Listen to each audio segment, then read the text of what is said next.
সম্মানিত মৎস্যচাষী ভাই ও বন্ধুগণ, আসসালামু আলাইকুম। আশা করছি সকলেই ভালো আছেন। আবারও আপনার সামনে নতুন একটি ভিডিও নিয়ে আসলাম। আপনারা ভিডিওতে এই স্ক্রিনে যে মাছগুলোকে লক্ষ্য করছেন, এগুলো হচ্ছে এক সাইজের ইনব্রিডিং মুক্ত গুলশা মাছের পোনা। গুলশা মাছ, তাই যারা গুলশা মাছের পোনা চাষ করতে চান, অবশ্যই আমাদের এই ভিডিওটা আপনারা দেখবেন।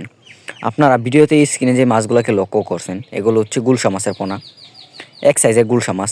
তাই যারা গুলশা মাছের পোনা চাষ করতে চান, অবশ্যই আমাদের স্ক্রিনে দেওয়া নাম্বারে অথবা ভিডিওর টাইটেল এবং ভিডিওর ডেসক্রিপশন বক্সে দেওয়া নাম্বারে ফোন করে সরাসরি অর্ডার করতে পারেন। এবং এই মাছগুলি আমরা সারা বাংলাদেশের অর্থাৎ যে কোনো জেলায় জীবিত হোম ডেলিভারি করে থাকি। তাই যারা চাষ করতে চান, অবশ্যই আমাদের স্ক্রিনে দেওয়া নাম্বারে অথবা ভিডিওর টাইটেল থেকে নাম্বার সংগ্রহ করে সরাসরি ফোন করে অর্ডার করতে পারেন।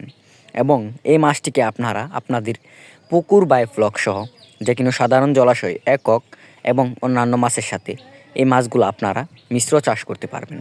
এবং এই মাছগুলো যদি আপনারা চাষ করেন, অবশ্যই আপনারা কম সময়ে বাজারজাত করতে পারবেন। এবং আপনারা কম সময়ে বাজারজাত কীভাবে করবেন, অবশ্যই আপনারা আমাদের কাছ থেকে জেনে নেবেন। এবং এই মাছটিকে আপনারা পুকুরে ছাড়ার আগে অবশ্যই আপনারা পুকুর প্রস্তুতি করে নেবেন। পুকুর প্রস্তুতির কাজ অবশ্যই টাইটেলে দেওয়া থাকবে, আমি সামান্য বলে দিই। পুকুরের আশপাশে ময়লা আবর্জনা থাকলে অবশ্যই পরিষ্কার করে নেবেন। এবং মাটি কাটাই করতে হলে অবশ্যই মাটি কাটাই করে নেবেন। এবং চুন সার মেরে আপনার পুকুরটিকে ভালোভাবে প্রস্তুত করে আপনারা যে কোনো মাছ ছাড়তে পারবেন। তো ভিউয়ার্স, আপনারা জানেন যে পুকুরে 3 ধরনের পোক থাকে: হাঁস পোক, কালো জিরা পোক এবং মাছের গায়ে লেগে থাকা এক ধরনের পোক থাকে। ওই সমস্ত পোক যদি আপনার পুকুরে থাকে, অবশ্যই আপনারা ওই সমস্ত পোক মেরে আপনারা যে কোনো মাছ ছাড়লে অবশ্যই আপনারা কম সময়ে বাজারজাত করতে পারবেন। এবং আপনারা জানেন যে দেশি ট্যাং গুলশা মাছের পোনা একটি অন্যতম মাছ। গুলশা মাছ বাজার গেলে দেখতে পারবেন একটি অন্যতম দাম। তাই যারা গুলশা মাছ চাষ করবেন, অবশ্যই আপনারা আমাদের কাছ থেকে নিয়ে গুলশা মাছ আপনারা চাষ করতে পারবেন। তো ভিউয়ার্স, আজকের মতো ভিডিও এই পর্যন্তই।